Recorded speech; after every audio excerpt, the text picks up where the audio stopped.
Banjir Sumatera kali ini berbeda. Para ahli menyebutnya triple disaster. 3 petaka besar yang bergabung jadi satu. Petaka pertama, anomali siklon.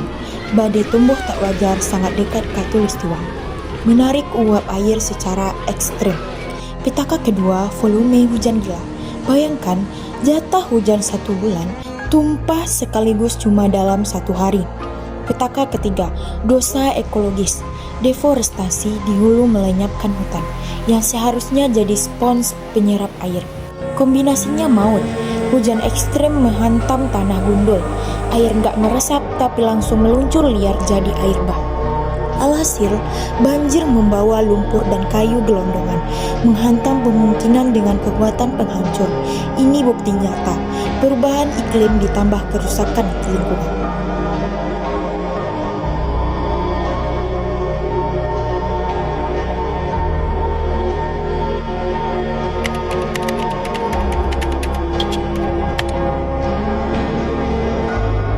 Kita udah tahu persis ini kayu-kayunya bentuknya ini tidak dalam bentuk yang ditebang. Jadi dari sekian banyak tadi saya hanya menemukan satu potongan yang ditebang asli. Jadi tidak banyak sehingga kalaupun ada karena kegiatan manusia atau antropogenik dari kayu yang terpapar ini sepertinya tidak terlalu banyak. Jadi yang banyak adalah dari kayu yang secara utuh mengalir. Tapi Faktanya, banjir di Aceh, Sumut, dan Sumbar ditemukan ribuan kayu gelondongan yang ikut hanyut. Ini ulah alam atau ulah manusia ya? Cek faktanya. Kalau patahan, kayunya bergerigi itu alami. Tapi kalau patahannya rata dan rapi, itu jejak gergaji alias penebangan. Memang ada faktor alam, yaitu siklon tropis yang bawa hujan ekstrim. Tapi hutan yang sehat harusnya bisa menahan air itu. Masalahnya, hutan di hulu gundul akibat pembalakan atau tambang. Tanpa akar pohon, tanah longsor dan air meluncur liar.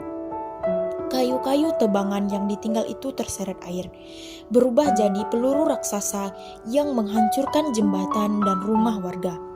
Dampaknya fatal, tanah jadi tandus, sungai mendangkal, dan akses kehidupan warga lumpuh total. Ini peringatan keras, mengunduli hutan sama saja mengundang bencana. Yuk lebih peduli, karena hutan yang dijaga akan menjaga kita sebaiknya.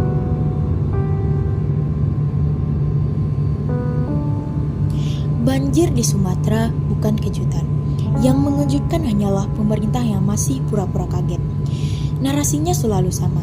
Ini cuaca ekstrem, ini bencana alam, ini tidak terduga. Padahal yang tidak terduga cuma satu. Betapa cepatnya pemerintah lupa perannya sendiri. Karena sejak dulu di tanah Sumatera diperlakukan seperti barang dagangan. Hutan dibabat, rawa dikeringkan, ekosistem diabaikan. Dari era perkebunan kolonial sampai hari ini, polanya tetap sama. Ekosistem hanya ditetapkan sebagai aspek pendukung, sementara perizinan selalu jadi prioritas. Lucunya, setelah merdeka, kita bukan perbaiki pola kolonial itu. Kita meneruskan dengan skala jauh lebih besar. Hulu dibuka untuk tambang, tengah untuk sawit, dan hilir untuk kota yang tumbuh lebih cepat dari tata ruang. Daerah resapan hilang, sungai mengecil, tapi izin pembangunan selalu tersedia. Dan ketika izin bisa dinegosiasikan, banjir bukan bencana, banjir adalah produk kebijakan. Lalu, perubahan iklim masuk sebagai percepatan. Curah hujan ekstrem meningkat, tapi kapasitas serapan tanah justru diturunkan oleh keputusan resmi. Badai mungkin alam ya, tapi kenyataannya itu buatan manusia. Hasilnya, genangan yang dulu selutut kini menutup jendela rumah. Yang dulunya cuma menghambat motor, kini menyeret mobil. Ini bukan musim hujan, makin ganas. Ini hasil dari keputusan-keputusan yang mengutamakan izin daripada keselamatan ekosistem.